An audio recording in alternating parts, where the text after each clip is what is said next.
창세기 22장 1절에서 14절까지 말씀입니다.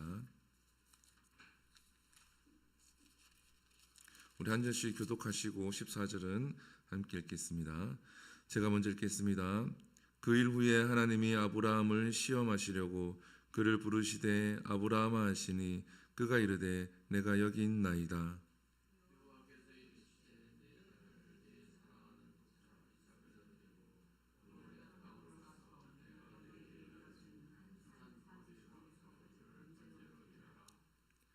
아브라함이 아침에 일찍 일어나 나귀의 한 장을 지우고 두 종과 그의 아들 이삭을 데리고 번제에 쓸 나무를 쪼개어 가지고 떠나 하나님이 자기에게 일러 주신 곳으로 가더니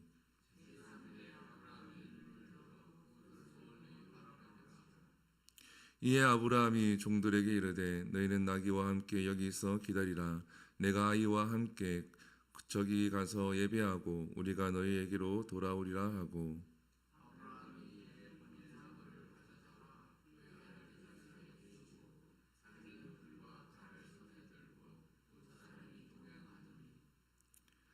이삭이 그 아버지 아브라함에게 말하여 이르되 내 아버지여 하니 그가 이르되 내 아들아 내가 여기 있노라. 이삭이 이르되 불과 나무는 있거니와 번제할 어린 양은 어디 있나이까.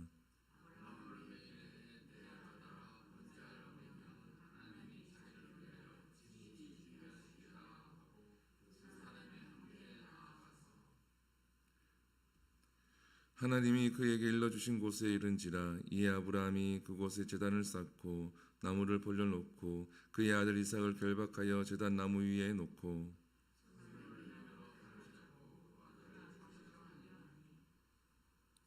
여호와의 사자가 하늘에서부터 그를 불러 이르되 아브라함아 아브라함아 하시는지라. 아브라함이 이르되 내가 여기 있나이다 하매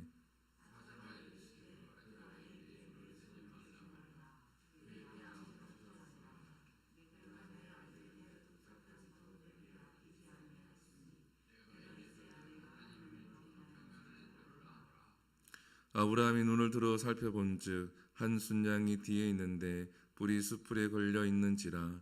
아브라함이 가서 그 순양을 가져다가 아들을 대신하여 번제로 드렸더라. 아브라함이 그 땅 이름을 여호와 이레라 하였으므로 오늘까지 사람들이 이르기를 여호와의 산에서 준비되리라 하더라. 아멘. 할렐루야. 하나님을 경외하라 라는 제목으로 말씀을 함께 나누겠습니다. 오늘 본문은 교회를 조금 이렇게 다니면서 설교를 들어보신 분들은 한 번쯤은 들어봤을 본문이기도 하고 잘 아는 내용이기도 합니다. 그래서 보통 이제 여호와 이레라는 제목으로 설교를 많이 하기도 하고 진짜 믿음이라는 주제로 설교를 많이 하기도 합니다. 근데 오늘 본문을 우리가 통해서 하나님을 경외하는 이 아브라함을 우리가 조금 함께 볼까 합니다. 먼저 오늘 본문 1절을 보게 되어지면 하나님께서 아브라함을 시험하신다라고 표현을 합니다. 하나님께서 아브라함을 테스트하는, 유혹하는 것이 아니라 테스트하는 거죠. 그의 믿음을 테스트하는 것인데 그의 믿음을 시험하는데 그 시험하는 수준이 너무 가혹하다라는 겁니다. 100세 때 하나님께서 이삭을 주셨죠. 100세 때 이삭을 주시고 난 다음에 그리고 2절에 보게 되어지면 내 아들 내 사랑하는 독자 이삭을 데리고 모리아 땅으로 가서 내가 일러준 한 산에서 그를 번제로 드려라. 여기서 번제라고 하는 것은 태워서 제물을 태워서 하나님께 드린다, 예배한다라는 겁니다. 하나님께서는 상식적으로는 말이 되지 않는 겁니다. 이때 당시에 하나님을 섬기지 않는 다른 신을 섬기는 사람들 종교가 있죠. 그 종교들은 자식을 그 신에게 태워서 드리는 그러한 종교도 있었습니다. 몰락이라는 그러한 종교도 있었지만 하나님은 산 사람을 제물로 원하신 적은 단 한 번도 없습니다. 지금 구약 22장까지 창세기 22장까지 오면서 단 한 번도 하나님이 그렇게 요구한 적이 없었다라는 겁니다. 그런데 하나님은 지금 오늘 아브라함에게 이것을 요구하고 있다라는 거예요.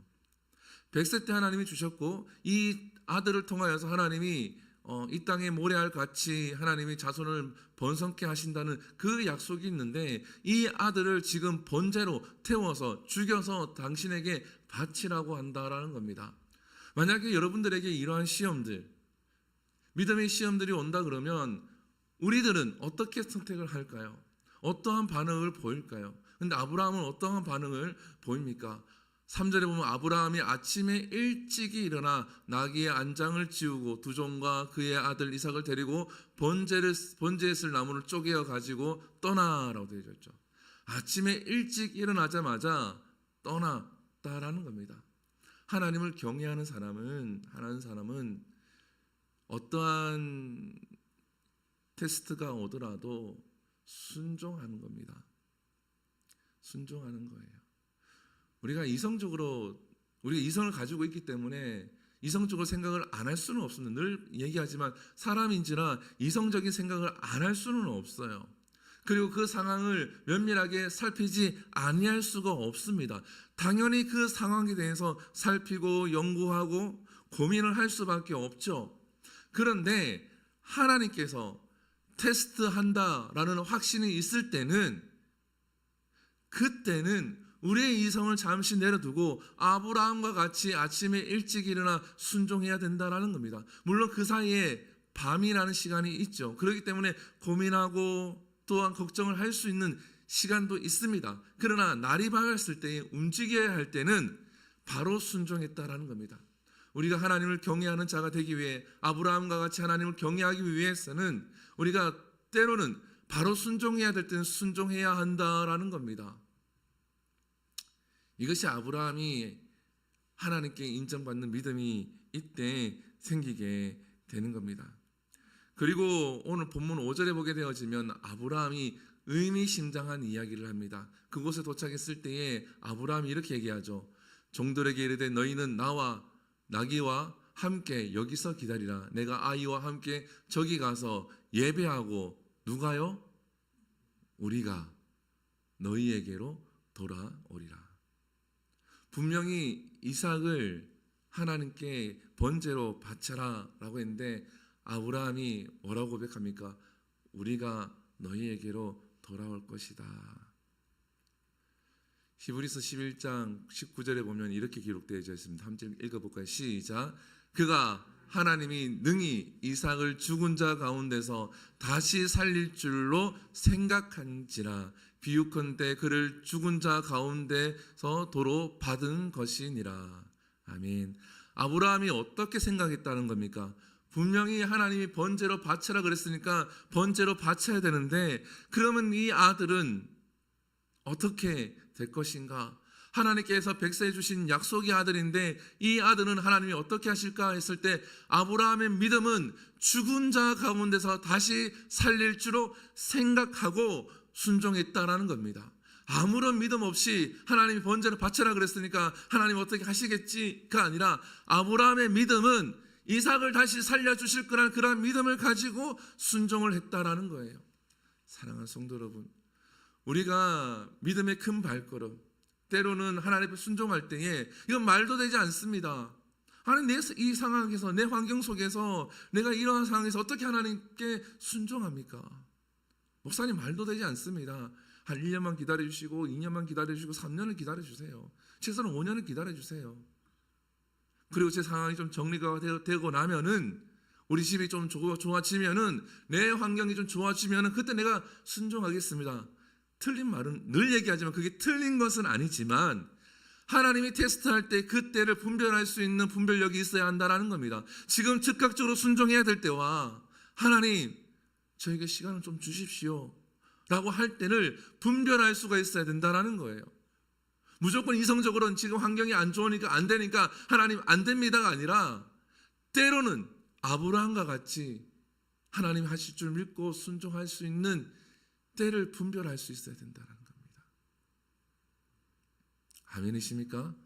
그랬을 때에 아브라함이 번제 나무를 가지고 갔을 때 이삭이 물어서 그 제물은 어디 있습니까? 그러니까 아브라함이 준비가 되어져 있다라고 이렇게 이야기를 합니다.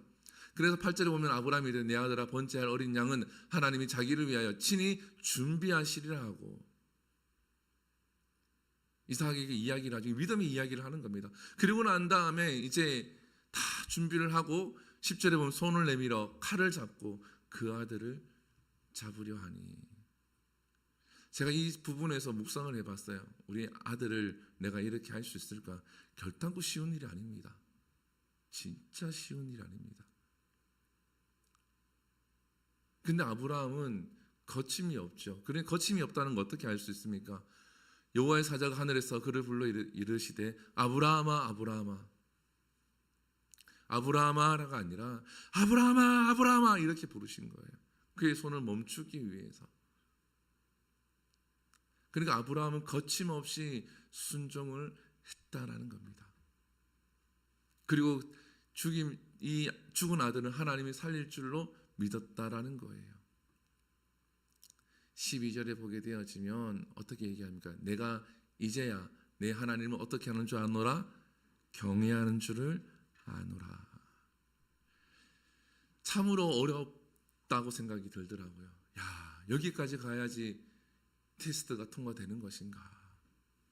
하나님께서는 왜 이 본문을 모세를 통하여서 기록하게 하셨을까? 우리 사람의 마음은 정말 갈대와 같습니다. 너무나 많이 흔들리고 왔다 갔다 합니다. 내가 이렇게 하나님을 섬겨야지 하지만 때로는 이와 같은 테스트, 때로는 욕과 같은 고난이 올 때에 우리의 마음은 흔들릴 수밖에 없습니다. 그렇지만 하나님은 이 본문을 통하여서 때로는 너희가 이렇게 분별해내고 순종할 수 있어야 한다. 그러면서 아브라함이 살펴본 즉 순양이 있었죠. 하나님이 준비해 놓으신 양이 있었다라는 겁니다. 그래서 14절에 보게 되어지면 아브라함이 그 땅 이름을 여호와 이레라 하였으므로 오늘까지 사람들이 이르기를 여호와 산에서 준비되리라. 이 말은 뭐냐 하면 아브라함이 순종할 때부터 하나님께서 아브라함에게 말씀하실 때부터 이 양은 준비가 되어져 있었다라는 거예요. 그러니까 이미 하나님은 주시려고 준비를 해 놓았다라는 겁니다. 그렇지만 1절에서 같이 하나님이 내가 양을 준비해 놓았으니까 너는 그 아들 데리고 그 번제를 드릴 신용만 해라 라고 하나님이 말씀하지 않는다라는 거예요. 그렇게 말씀해 주시면 얼마나 좋겠습니까? 그런데 하나님은 준비는 해 놓으셨지만 말씀은 그렇게 하지 않는다라는 겁니다. 내 아들을 번제로 드려라. 사랑하는 성도 여러분, 하나님을 경외하는 거 온전한 순종에 있습니다.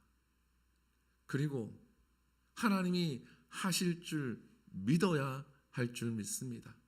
히브리서의 말씀과 같이 하나님이 하신다. 하나님이 하신다. 죽어서 살리지 못하면 어떡하지가 아니라 하나님이 하신다. 이 믿음이 있어야 한다라는 거예요. 그럼 이 믿음이 있으면 어떻습니까? 주님께서는 어떻게 합니까? 겨자씨만한 믿음이 있으면 어떻게 한다고요? 이 산을 들어서 바다에 던지우라 하면 그대로 된다. 우리에게 이러한 믿음이 있기를 소망을 합니다.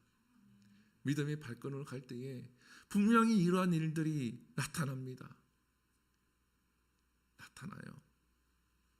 여러분, 아브라함이 욕심이 없겠습니까? 아브라함이 이삭을 얼마나 사랑했겠습니까? 그 사랑하는 욕심이 분명히 있었을 겁니다. 분명히 그것이 있었음에도 불구하고 때로는 주께서 하나님께서 이러한 모습을 원한다라는 거예요. 그래서 우리가 때로는 너무 평이한 모습들만 보면서 거기에 익숙해져서 이러한 발걸음이라든지 이러한 순종을 할 때에 좀 꺼리낌이 있고 굳이 이렇게까지 해야 되는가? 굳이 이렇게까지 믿어야 되는가? 라는 생각이 들 때도 있어요. 그럴 때에 내 생각을 잠시 내려놓고 하나님 앞에 엎드려 기도하길 소망합니다. 우리가 불렀던 찬양을 보면은 어제도 불렀고 오늘 또 우리가 불렀는데 후렴에 보면은 주가 일하시네 주가 일하시네 주께 아끼지 않는 자에게 주가 일하시네 주가 일하시네 신뢰하며 걷는 자에게 주께서 일하시고 하나님께서 일하시는데 하나님께 아끼지 않는 자에게 하나님을 의지하는 자에게 하나님이 일하십니다. 아멘이십니까? 그리고 빈들을 걸을 때에 하나님의 때에 내 힘으로 안 될 때에 빈손으로 걸을 때에 여호와 이레라고 고백한다라는 거예요. 이러한 은혜가 있기를 축복합니다. 그래서 마지막으로 오늘 처음으로 찬양 한 곡 하고 1절만 하고 우리가 함께 기도하고 마치도록 하겠습니다. 1절만 찬양하겠습니다. 가사를 생각하며 한번 더 찬양합니다.